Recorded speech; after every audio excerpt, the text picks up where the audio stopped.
listening to the IELTS podcast. Learn from tutors and ex-examiners who are masters of IELTS preparation. Your host, Ben Worthington. Hello there, IELTS students. In this tutorial, we will be talking with Jesny. She's recently passed IELTS. She's got some fantastic grades. So could you please introduce yourself and tell us why you're taking IELTS, or why you were taking the IELTS exam? Sure. Thanks, Ben. So I'm Jesny Jacob. I'm originally from India. I have been here for pretty much most of my life. I'm planning to move to Canada, as part of the current Express Entry program that they have. So I was interested to apply for it, and hence the attempt to do the IELTS, because that was part of requirement for them. Interesting. Yeah, pretty much that's the initial bit of why I started doing it. Yeah. Uh-huh. And what profession will you aim to sort of like take up once you get to Canada? Yeah, so I am an HR professional. I have been working in India for about 5 years post my postgraduate program. So that is what I would wish to take forward, obviously, which means probably reskilling a little bit, certification. But yeah, more or less that's what I hope to be doing. Yeah. Interesting. And because of COVID and all this craziness at the moment, has it changed the immigration procedure for you? Not really. To be honest, I was initially planning to do the exam and all of that at the start of the year, which is what I was, planning to go in for. And actually, because of COVID, I paused my plans because I thought, or rather was hearing a lot of news with regard to a lot of layoffs all across. I mean, so, the job markets everywhere were a little volatile. So hence seemed safer to stick to what you have and so on and so forth. Mm-hmm. But I started reaching out to my, friends and family who are based out of Canada, people who have made the same kind of moves. And from what I understood from them, more or less things are returning back to normal. And for that reason alone, and because the process is a long one, thought that, might as well just start it right now, so that, hopefully by, mid next year, we should be ready to move. So I think by then things will be okay, because if things are getting back to normal now, I think mostly by then it all should be back. Yeah, I've been daydreaming about what I'll be doing next summer as well, and I was suggesting I can imagine. I was suggesting some places to go to with my girlfriend, and she was like, "You really think it's going to be over?" But yeah, I'm like you. I share the. I think things will be getting back to normal sooner rather than one can later. hope. Exactly. Yes, I like this mindset. And so, with when you were taking the exam in India, were you struggling to find a test center that was open with all the lockdowns and all the, the craziness that's going on? Yes, actually, I think so. In India, if I'm not sure if you're aware, we had like a national lockdown for about 5 to 6 months, because of which my initial exams were planned, I think, in April, which I had to cancel because the exams, because the centers closed out. The centers in the city that I am in, so I'm in the city of Mumbai, opened in September, towards I think mid to end of September is when they started opening the centers back for test takers. And I think everybody was a little worried about whether it would be safe enough, because you've been in your own bubbles and you've been taking care, and suddenly crowds, and you're really not sure about how safe it is. But the British Council, which conducts the exams here for us, they did a lot of, they did have a lot of information on their websites about how they're taking precautions. And I thought it would be safer to do the exam 1 month later, since once things settled in. And that's how I planned my exam for the 20th of October. Right. So I think by then I was, mentally somewhere kind of feeling that, they've been doing this for a month or so they probably should have their protocols down in place. So it probably would be relatively safer to, give the exam then. Okay, so that's smart. 20th of October or 20th of September? So I did my exam on the, we're in October. Sorry, Yeah. my bad. On the 20th of September is when I did my, I did my exam. So sorry, my bad. So then the centers opened, I think, towards towards August 19th then. Sorry. Okay. It's kind of blurring into months now. Yeah, well, I totally know the feeling. I don't worry about that, Jesny. And was that the first IELTS test you'd taken, or have you taken some tests before? No. So I did an IELTS test last August. So August 2019, I gave my first IELTS exam. And my scores were fairly all right. I mean, if you wish, I can just tell you how my scores were then. I got 9 in listening, 8.5 in reading, 8.5 in speaking, and 6.5 in writing. Wow. So so I was okay, but then for the program that I was looking for, I required at least a 7 or a 7.5 in writing, which was when my overall points, for my immigration program would, be competitively high enough. So that was what I was looking for, and hence I thought I would do the exam again. Interesting. So a 9 in listening, 8.5 in reading, 8.5 in speaking, and 6.5 in writing, correct? Yes. Right. How did you get such good scores in your listening, your reading, and your speaking? Those are incredibly good. I think so. I've had an edge with English. To be honest, I've done fairly well in school and stuff for English. So English has been kind of like a strong point for me. But I also did a lot of the IELTS mock exams that you have online, because you need to get familiar with the pattern, even though you might know English to speak that way. So speaking, I knew wouldn't be much of an issue, because from what I was reading, it was basically colloquial conversational that you need to get it. So that was not something that I was too worried about. Listening, writing, and speaking, I mean, and reading were something that I was worried about, and I kept doing all the tests that I could that way. So enough, and I think there were multiple free apps that you have, so I kept doing at least a few tests. So I did a few tests every day, so to speak, for about a month or so, and then went and did my exams. Excellent. And any strategy for the for those tests, for the listening or for the reading? Like, did you read the questions first or read the text first?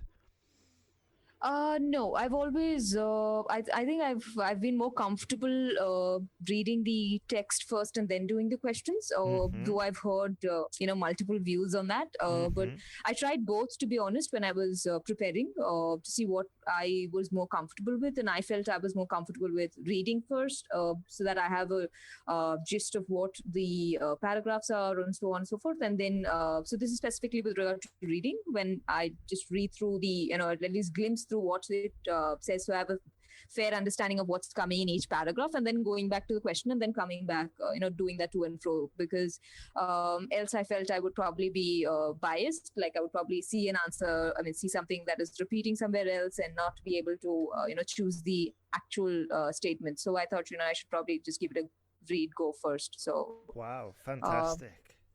That's what I'm on about, basically. Listening, I think initially also I didn't have a lot of challenge with listening per se. Probably a lot to do with the COVID, the meetings that we have. So you're anyway listening to a lot of this is pre-COVID, right? So so no, listening basically wasn't much of a problem, except for the map questions. That was something that I was not doing quite well in initially. The map grid kind of those questions that were there. But then I did specifically focus and look at practicing those kind of questions. So yeah, so that was primarily the only place where I was losing out on listening when I was practicing. Else it would just be that I'm not keeping my attention for those 30 minutes, and somewhere towards the end, usually towards section 4, my mind would start wandering and I would lose something that's important. So that was where I think the challenge was. But so yeah, basically just practice that out to ensure that it's okay.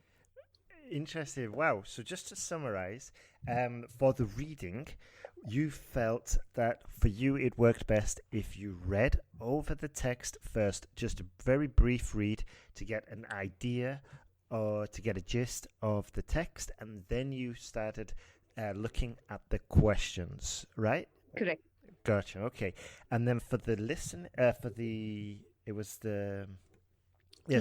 listening, the maps and the plans was a weak spot, and you identified that as a weak spot because previously you'd been doing mock tests and you'd found out that was a weak area, so you focused on that specific area to bring up that area, correct? Correct. Gotcha. Interesting. And then for also with the listening and the reading, I think you said it was a question of sort of like developing a focus muscle or developing the capacity to stay focused through the end of the questions. Interesting. How did you do that specifically? Was it just willpower or did you have a technique? No, I think it was practice because I'm not personally used for a very long time to keep listening to something and like making notes if it's not so somewhere to be honest it's not exactly very challenging. So sometimes I felt that my mind would wander, so I don't have a challenge that way with something I'm not familiar with, like a meeting or something that I know I need that information. So somewhere it was not exactly very challenging, and hence I was not able to focus, but the practice really helped so that that this is 30 minutes, this is 1 hour, keep practicing and get this done. Interesting. Very good. Very thorough technique there.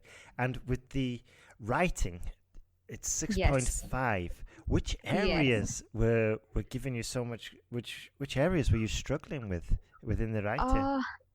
So I think all of it, to be honest, because the last I did an essay writing was probably 10th grade, and that is like a long time ago for me. So, literally, so basically task 1 is was more or less, at least I thought was rather okay, but task 2 to write the essay, to figure out what is the format that they're looking for, and to consolidate that in 40 minutes, which is the ideal time that it takes. So that was something that I kept struggling with, and when I was practicing, even before my first test, I was fairly certain that probably this is not something that would fly if I want to get like. So I was obviously looking for a 9 or in all kind of thing. So to see that what is the maximum that you can get. So basically, I didn't understand the concept of how and what is the scoring elements.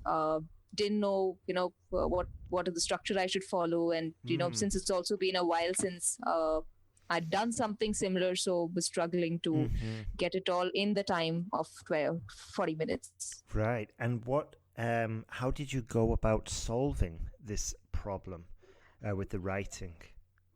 For my first test, to be honest, so I'm still talking about my first test. I just kept listening to videos, reading sample essays online, but they really weren't very consistent because every for example, any instructor or any essays, it's quite different from the other. So you really don't know what works and what doesn't. Because I understand fundamental essay writing structure, but every essay was different. So I was really in a confused state of mind as to, okay, what is it that is actually going to help me win?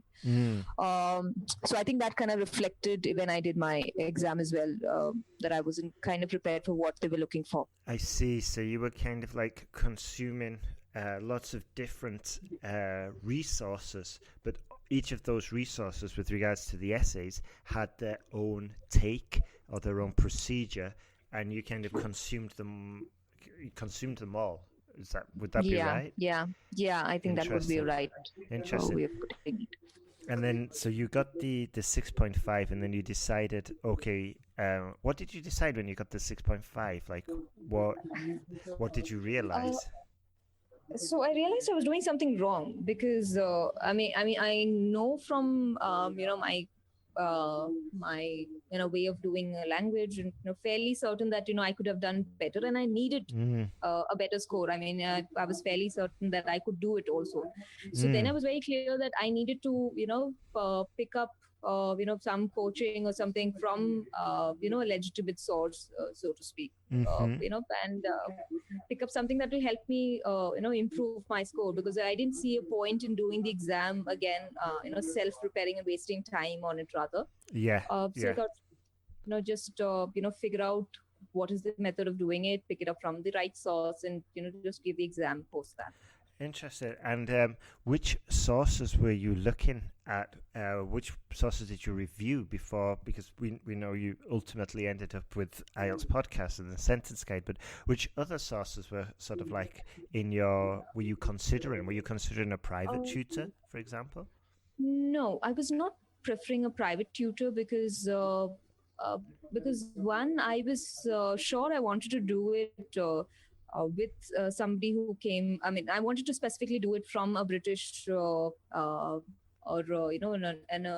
international institute. So I didn't want to do one from India because I didn't have the time to find out what was legitimate or not.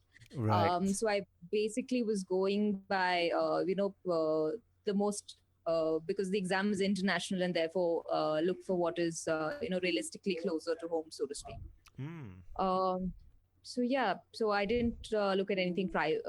I didn't look at a private tutor. I kept looking at online reviews for programs similar to yours, but I felt yours had the best reviews, and I had gone through the essays on the website. I kind of felt that it's probably going to help, and hence decided to go with IELTS podcast. Okay, that's interesting. Had you listened to the podcast before? Yes. Okay, good. Okay, so you know that now you're going to be a global star. Now that once this gets published. Okay. And you may have heard that joke before, but which episodes did you listen to? Like previous students being interviewed, or were you listening to my podcast, Ellen's and Daphne's? Well, we just listened to all of them. Yes, I wasn't listening to student reviews. I actually just read student reviews, but I was just listening to yours as well as the other instructors who were speaking. So I felt, I was able to get more information out of it. Is what I felt. So I like the structure, the way the conversations flow. So I felt it would help me more. Interesting. So you started working, you got the IELTS course, the sentence guide course, and you started working with us. And how did that feel like once you started getting the feedback? Oh, that was good. Really good actually, because especially when we started. I started with your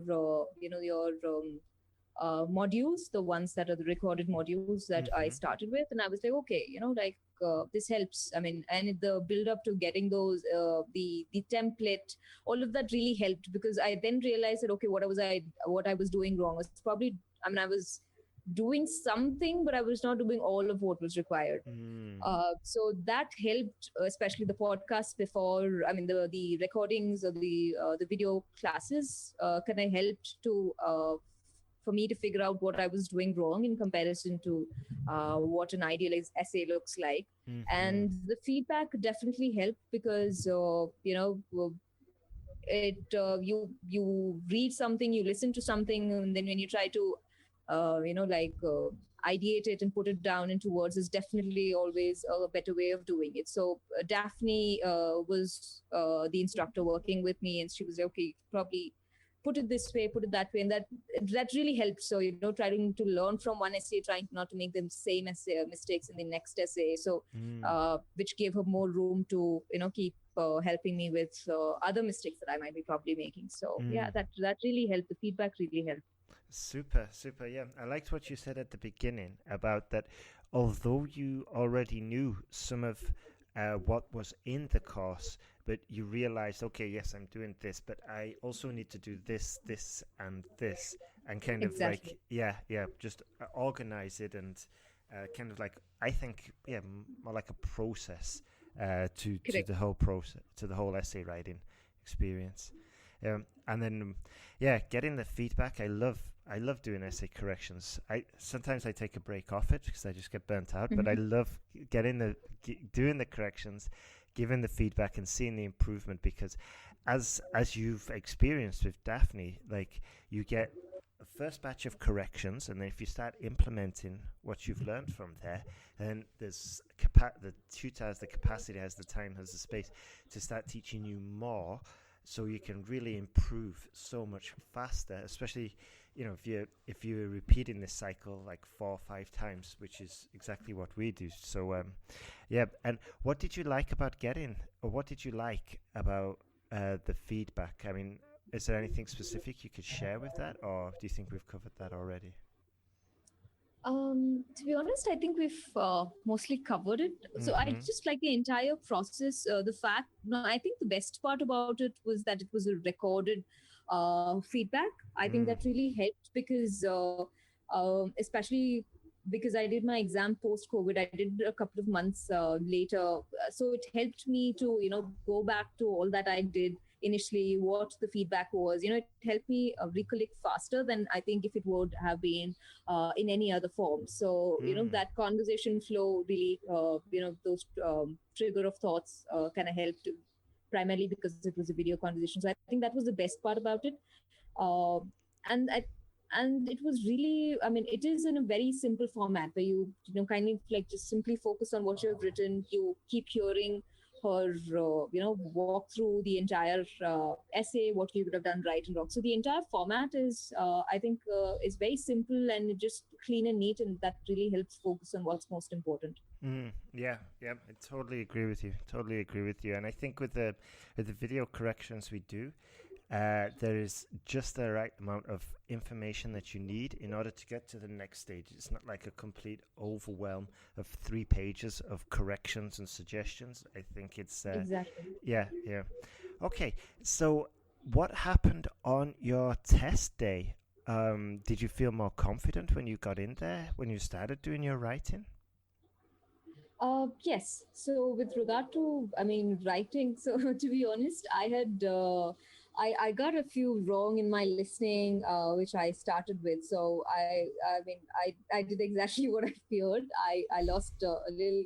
I lost my train of thought somewhere in between, and I missed a word or so, one or two words, and I was already upset about that when I started my writing. Oh no. But yeah, so but then I had pretty much knew that writing is probably my most challenging part of the exam. So I had kind of spent a lot of time before giving my exam on writing. So kind of had all to me the most important aspects, especially the format and all of that, kind of known at the back of my hand. So I was fairly certain. So even though I was a little disappointed and had that playing in my head, I was quickly able to formulate my thoughts in the manner that I'd practiced, and what Daphne had suggested, and so on and so forth. So Gotcha. that really helped, with the entire process of writing the exam. So definitely a lot more confident from the last time I did it, because I knew that if I follow this and I'm able to keep time, I will be definitely able to do better, and that kind of reflected, I guess.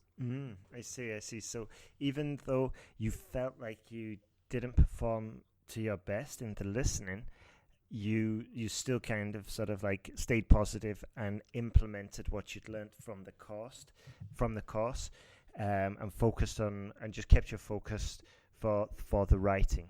Is that right? Yes. Right, right. Okay. And how did the writing go? So you managed to sort of like get composed and Yeah. refocus, and then once you were actually writing, how did it go? Did it go smoothly? Was there any hiccups? No, it went. So I think it could have definitely gone better. Mm-hmm.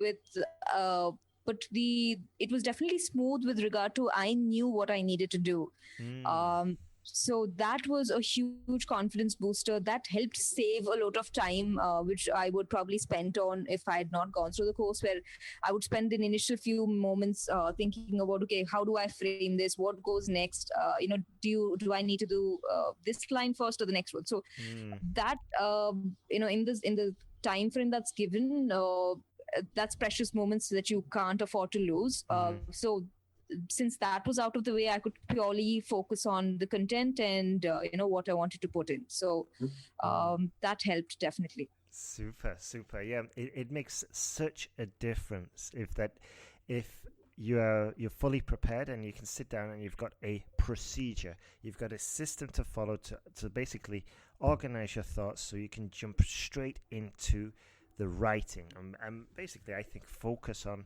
the language skills because I mean at the end of the day this is a language test, and if you focus on that then it's going to obviously help you rather than waste time, as you just mentioned, organizing your thoughts and trying to plan the time, plan the essay, whatever.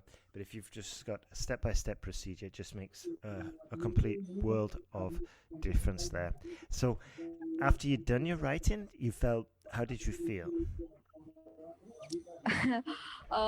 Felt definitely better than the last attempt. Mm-hmm. But obviously, like I said, I kept thinking I could have done better probably. Mm, mm, I think time was the concern here. And I think that was something that Daphne had talked to me about because I was writing more elaborate essays probably when I was, doing it with her. But obviously, I was also taking a lot more of time. So that 40 minutes of crunch was probably where that was probably my biggest challenge giving the exam. So that was kind of like a regret that I could have probably done better.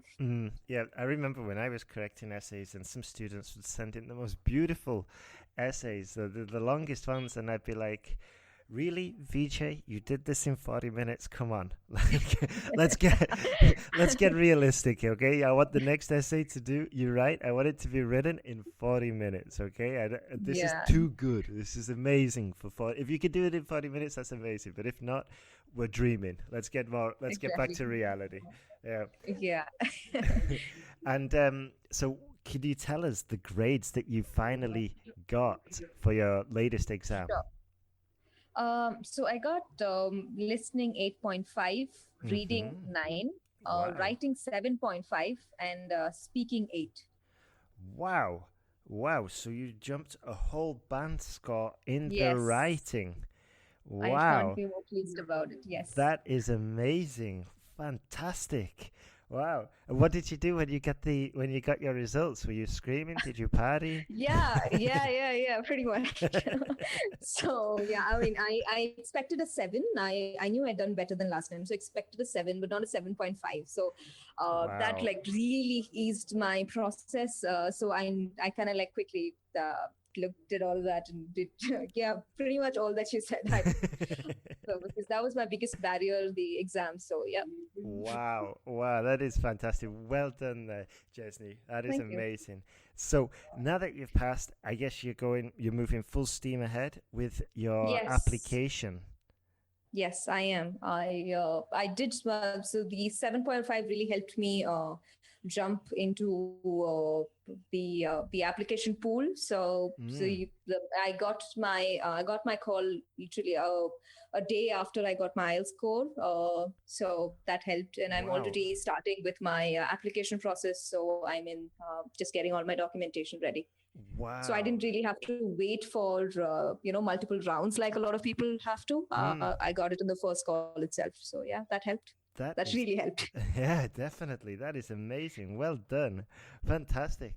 So, just last two questions left, and then we're done.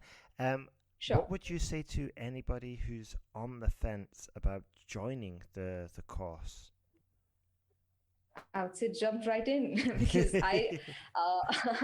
so honestly, I haven't done any other course per se, but my experience of doing the course with IELTS podcast uh, was really, really good because like I was just saying, clear thought process. The structure of the program is very simple, and it really helps you. I mean, I don't see any way I could have done it without taking the course. So yeah, that's Beautiful. what I would tell anybody. Thank you. Okay, and then last question. Is there anything else that you would like to add? Any tips for current students? Any piece of advice that you would like to pass on?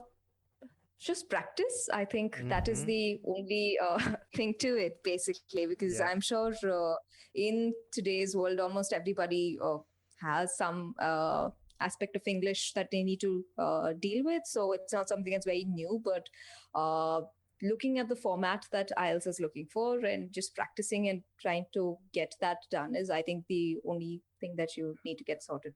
Absolutely, so, yeah. practice. Great advice there. Yeah, great advice.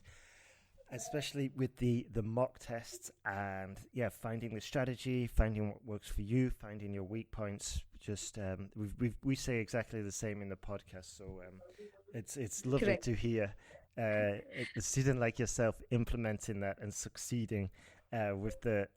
So that is amazing. So that's I think one thing, sorry, Yeah, just go to, I think what really helped me in the writing, and I think I heard that from you primarily, was, I think something that I was doing wrong was I was trying to always give my point of view for the essay, rather than, like you mentioned, it is an English exam and not, what you think, so that was like kind of like a eureka moment for me. I was like, oh, why am I doing this? I mean, I can simply choose the easier argument to, fit in an essay and just go for it. I think that was really, really helpful. So yeah, that's one point. Absolutely, yeah. That's a great point. I see this day in, day out when I'm correcting essays. Just like, okay, it's a beautiful argument, but I don't really care about the quality of the argument. I care about the quality of the language used. It's I think us as humans, we have a tendency to over complicate things, and the IELTS answers, the IELTS essays are a perfect example of humans tripping themselves up and overcomplicating it, and just basically getting ourselves in a little mess. It's just so common. But yeah. Okay. So that's everything. Thank you very much, Jesny. You've been an absolute star. So that's it. Thank you very much.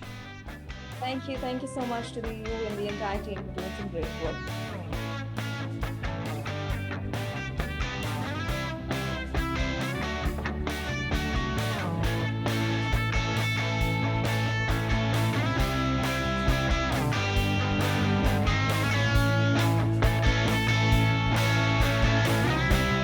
Thanks for listening to IELTSPodcast.com.